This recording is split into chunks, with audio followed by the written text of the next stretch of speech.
Et on revient sur cette journée qui va marquer l'histoire en Égypte. Après 30 ans de règne sans partage, le président Hosni Moubarak a quitté le pouvoir. Il cède ainsi à 18 jours d'une révolte populaire qui gagnait encore en intensité. Et Denis Martin, on a vu toutes ces images de centaines de milliers de gens dans les rues du pays, mais les Montréalais d'origine égyptienne ont également célébré l'événement.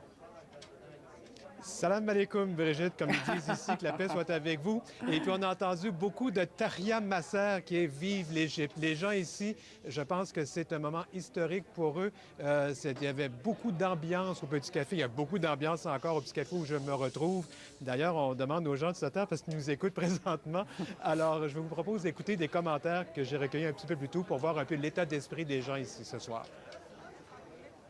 On est ici pour célébrer, en fait. Quand j'ai su les nouvelles cet après-midi au travail, j'ai commencé à pleurer. Je regarde comme l'histoire, l'histoire dans leur making.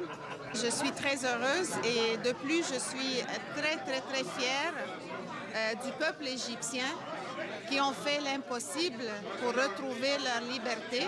De reprendre le pouvoir d'une tyrannie qui est restée 30 ans au pouvoir, en paix, sans armes, sans même l'intervention de l'armée de l'Égypte. Il était complètement neutre entre les deux. Là, c'est miraculeux. C'est un très bel événement. Je suis quand même, contente et tout, mais ça reste l'inquiétude quand même pour l'avenir. Qu'est-ce qui va se passer à l'avenir?